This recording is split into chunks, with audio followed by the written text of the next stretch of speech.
La setmana que ve tindrem un altre exemple, amb aquesta inauguració de l'AVE entre Barcelona, Girona, Figueres i cap al Pirineu i cap a Perpinyà.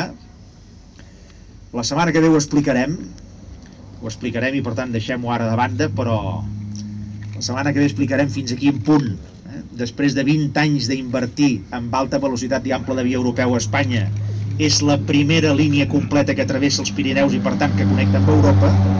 Déu-n'hi-do, des d'aquell punt de vista del sentit que s'ha de tenir, de les idees, de la funció, etc. Déu-n'hi-do, però això queda per la setmana que ve.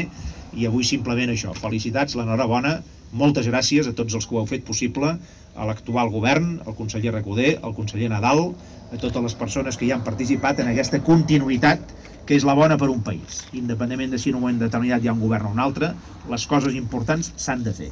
I aquesta era una cosa important que s'ha fet. I a més n'hem fet una altra i amb això acabo, que és una inauguració a la catalana.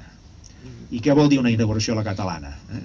Doncs vol dir una inauguració on no es talla la carretera del tot, sinó que la carretera està en funcionament.